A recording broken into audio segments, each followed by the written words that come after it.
You're watching Rules of the Game with Bill Krug, brought to you by these fine sponsors. Albert Sporting Goods, American Legion Post 323, Auglaze Equipment Rental, Capabilities, David Wabacher Attorney, Eagles 767, FCA, Fowler's TV, Freedom Marketing Strategies, Grand Lake Roofing, Guarneri's Pizzeria, Jackalope Stash, Larry Schaff Auto Sales, Laura Yelton State Farm, MHS Alumni Foundation, Miller Funeral Homes, Minster Bank, Plus One Professional Real Estate, Rooters, Roots Pub, St. Mary's Foundry, Sean Barnett Electrical, Spees Chiropractic and Wellness Center, Spring Street Storage, TSC, and Varsity Lanes.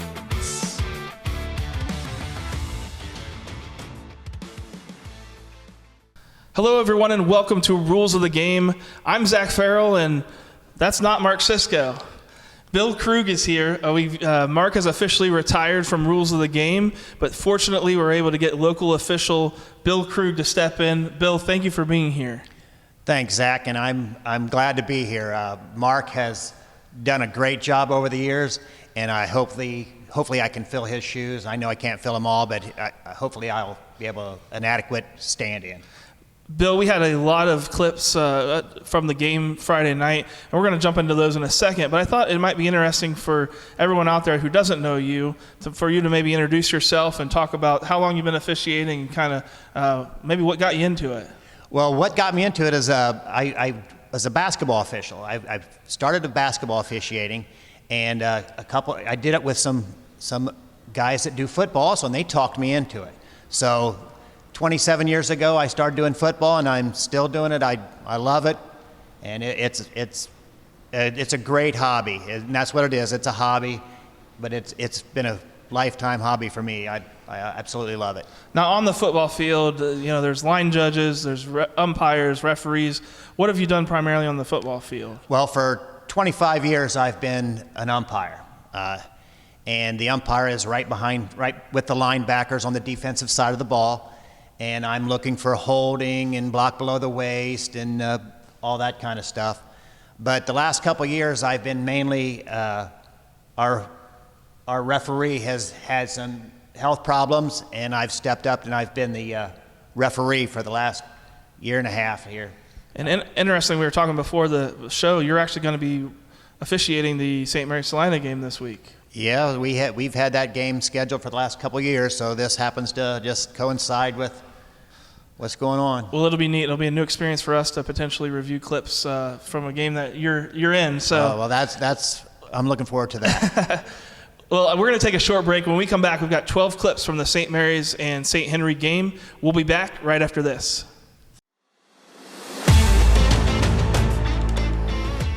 You're watching Rules of the Game with Bill Krug, brought to you by these fine sponsors.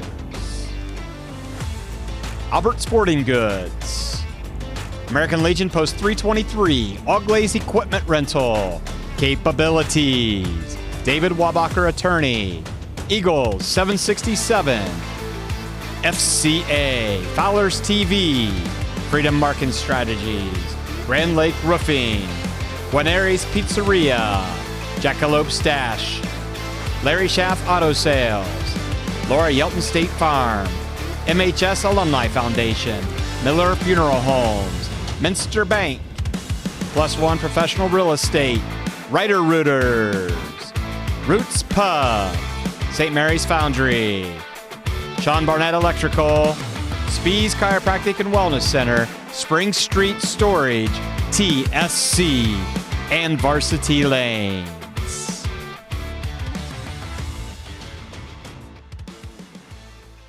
And welcome back to Rules of the Game. I'm Zach Ferrall. Joining me is Bill Krug. Bill, I want to jump right into here with the opening kickoff. And I didn't share this for any particular special reason of this play, but I thought it would be a good opportunity to talk about the NFL kickoff change and whether you think that any of that is going to trickle down to college or high school. Oh, absolutely. It always does. Every rule that's changed that goes into the NFL, it takes years, but it does trickle down, and it eventually gets to the high school level. Like just last year, the penalty enforcement has came down. It was down to the college level, and now it's down to the high school level as well. So yeah, I think the kickoff, as you can see, part of it already has, where all the kickoff team, everybody but the kicker has to be within that 5 yards. Now, they're not standing on the front line like the NFL does, but everybody has to be within that first 5 yards, and there has to be at least four players on each side of the kicker when he kicks the ball. So, and for those unaware, the NFL has moved that line all the way down, I think, to the 30-yard line, maybe even the 25-yard or 30-yard line, I think. Yeah, they've moved it again. Their rules evolve all the time, a lot more than what ours do. And they have not been, you cannot run before the receiver catches the ball in the NFL now. You can't try to tackle him until that happens. So it'll be interesting for anybody checking that out to see if that trickles down and how many years it takes. But just thought we'd talk about that for a second. We're going to jump right in here to the next play. This was, I thought, if you look at the bottom of your screen, I thought the wide receiver flinched just a second right there before the snap. We can watch that again there. Yeah, let's see. I think it's going to be number 11. If you look, he's in his stance, and then he just kind of jumps down. Yeah, I see it. I didn't see it the first time you ran it, but that obviously could have been called. Yeah, sure could have. That knee buckled, and yeah, he could have. And I know it's the first game of the season, and actually for being the first game, everybody's pretty disciplined, and there weren't a lot of penalties.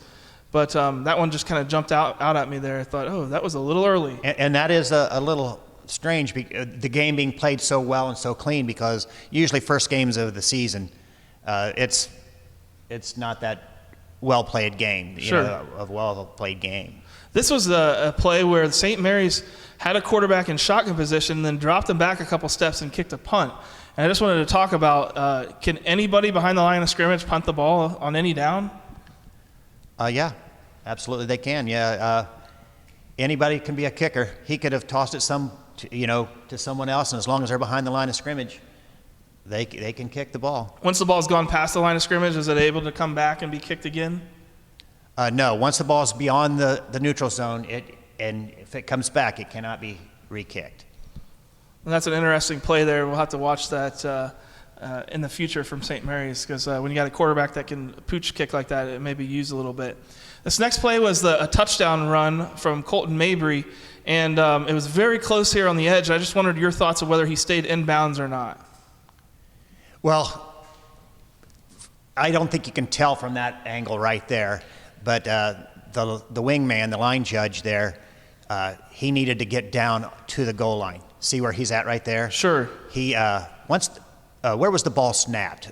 Take it back, and where was the ball snapped? It's like inside the 10. So yeah, 9-yard line. His first reaction at the snap of the ball is to get down to the goal line. Anything inside the 10, bang, they're getting down there right now for that play right there. Exactly. See, and it looks to me like he's got the ball over, and it looks like a touchdown to me, but he is out of position, as you can see. He didn't make it to the goal line before the ball did, and that's a good learning opportunity. Yes, it is. For that. Yes, it is. This was a punt from St. Henry later in the first half, and I think a pretty self-explanatory jump there from the St. Mary's player. I guess we could talk about a little bit what counts as an offsides. Is it into the neutral zone? Yep. Does a player have to move? Nope. Does it cross the ball? All he has to do is be in the neutral zone, which is the length of the ball.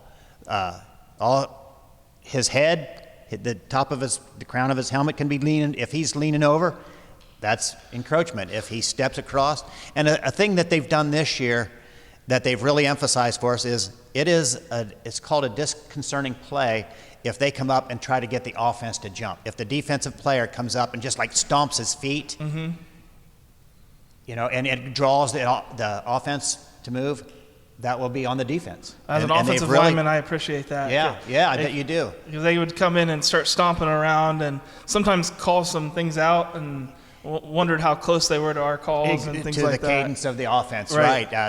That's illegal. It's an unsportsmanlike 15-yard penalty.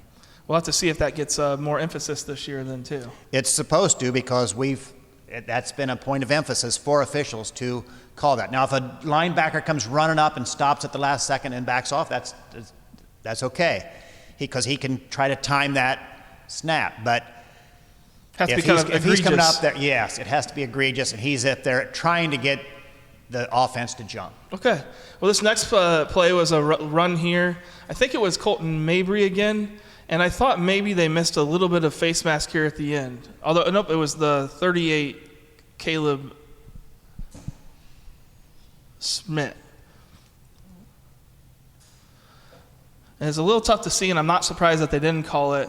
But if you see Caleb Schmidt come through there, the defender's hand right there, it looks like he grabs that front of that face mask. Yeah, but he didn't pull it very much. Yeah, even if he grabs it there and doesn't pull it, it could be a 5-yard face mask penalty. But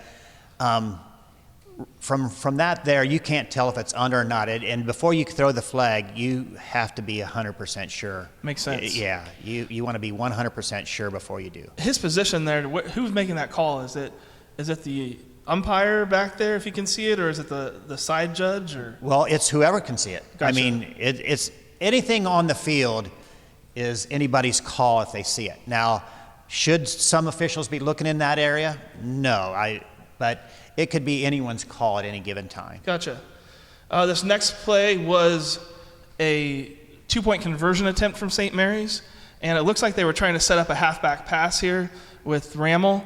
And just thought we'd talk a little bit about when a halfback or when a player is able to throw the ball from on a play. Well, as long as he's behind the line of scrimmage, you know. So it does not have to be a lateral to him? No. It could be a handoff. There's such thing as a double pass, but the first pass has to be backward. It cannot be forward. It has to be backward. So if it's a pass, it has to be forward, but otherwise, if it's a handoff, as long as he's behind the line of scrimmage, he can still throw it. Yes, he can still throw it. But the first pass, from the quarterback to, say he throws it out to the receiver, that pass has to be backward. Okay. And then he can throw it forward. Okay. There can only be one forward pass on any given play. Okay. We've gotten to probably the most controversial play of the game. This was a touchdown return on the kick return here, where tripping was called on St. Mary's. It was called on number 0, Noah Dixon. And if we go back and start the play over, Noah Dixon is lined up in the middle position of that front line. And so he's running away from us here. You can see the 0 right there. He's wearing white sleeves. He lunges at the player there. He falls down, and they said that little roll there caused tripping. Your thoughts? Well, my thoughts, for it to be tripping, it has to be intentional. So a play like that where he is blocking someone else, and I don't care where his feet or legs, lower legs hit, if he wasn't intentionally trying to trip him, it should not have been called. Okay. And right there, it shows you that his legs had no intention to trip that. Yeah, and the player didn't really even fall down. He kind of hurled it good, which I know that doesn't matter. If you intentionally try to trip somebody, it doesn't matter whether it works or not. But yeah, it seemed unintentional to me. Yeah. That wasn't intentional. He was rolling over, I think, when his legs. He had already So that was. And like I said a second ago, you want to be 100% sure. And I think maybe that one was he caught his legs flailing in the air as he was rolling and threw the flag. Well, it's the first game of the season, so just like the teams, the officials have some work to do as well. So. Oh, yeah. This next play here was a run from Colton Mabry, and his helmet came off here at the end. Just wanted to, maybe you could talk about the rules when a player's helmet comes off during a play. Okay, when a player's helmet comes off, he has to go out and he has to sit the next play, unless it would be a penalty. Say a face mask. Say a defensive player grabs his face mask and pulls it off, and the flag is thrown, then he doesn't have to go off. He can stay in the game. But once his helmet comes off, he's done playing. It's a penalty if he continues to play. And it's a penalty if someone contacts him while the helmet's off. The helmet's so off. It's a dead play when someone's helmet's off. It's a dead play just for that player. Oh, okay. You don't kill the play because his helmet's off, but he becomes a dead player. What if he's the running back like that? So then you kill it. Okay, that's interesting. I don't think we knew that before. So if any player on the field, if their helmet comes off, they're basically dead. They're not supposed to touch anybody. Nobody's supposed to touch them. Correct. If it's the running back or the person who has the ball in possession, the play's dead. We're supposed to save him from getting hit. Yeah. Oh, that's really interesting.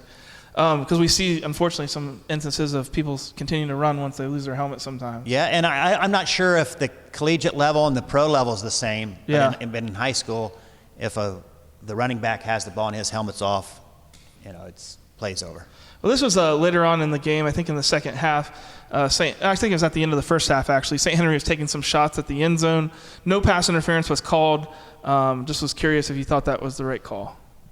You can see they're starting about the 31-yard line, so throwing some pretty big, I don't know if you call it Hail Mary, but it was in the end zone. I saw nothing there. You have to be making a play on the ball, and he sure seemed to it. And really, if there was contact, it was just a hand on him. I don't even think he was. It looked like his hand was on him, but it didn't look like he had grasped and was holding him back. Yeah. For the record, I thought it was a good call too. Yeah. I think maybe some of the St. Henry side didn't, but it was interesting to watch. We got an illegal shift here. This was one of the few penalties of the game, and unfortunately for St. Henry, it took away a touchdown. So at the top of your screen there, I believe it was a legal shift because I believe they both moved at the same time. If you watch the two receivers up there, one moves and one goes into motion at the same time. Oh yeah. Is that correct? Yeah, that's correct. You have it right on the money. Once the wide guy, he went forward to get on the line of scrimmage, as you can see. He steps up. But he steps up at the same time as the motion man went in motion. Now, everybody has to be set for a second before that motion guy can go in. And once the wide out stepped forward, he wasn't. The whole team has to be set. Even the motion man has to be set. So they have to reset for 1 second. Is that a legal shift or a legal motion? That would be a legal shift, right? Okay. Final play here. I think we have a running back for St. Mary's flinch right there, and that was also uncalled. Number 24, Dominic Osborne. Okay, let's look at that again. Oh yeah, that should have been called. So we had both sides maybe got away with a flinch sometime in the game. Right. When it first went off, I thought he was just readjusting himself, and there was a second left. But nope, he moved. We've talked before. He's allowed to go in motion from there, but the difference, I think, is if he doesn't take off into motion, right? Well, even if he goes in motion, after he realizes he kind of screwed up and moved, it's still a penalty. Okay. I mean, yeah, they're allowed to go in motion, but his initial movement was, what do I want to say? He was simulating the play. Yeah, he was simulating the start of the play. So even if he catches himself and goes in motion, it still should have been called. Gotcha. Yep. Well, Bill, I can't thank you enough for coming here for our first week. I think that was pretty good. I hope everybody at home enjoyed it. We got the Roughriders taking on this line of Bulldogs this weekend at Grand Lake Health Systems Field. Rider Nation Station will be there and bringing you the game. I want to thank our sponsors and want to thank Bill Krug for filling in. And hopefully this is the start of a good season of shows, Bill. Well, thanks, Zach. I'm glad to be here, and I enjoy talking football. I enjoy looking at the film, and hopefully we'll all get along. Till next time, everyone. We'll see you later. Thanks for watching another episode of Rider Nation Station. Help us help you by subscribing on YouTube or following us on Facebook.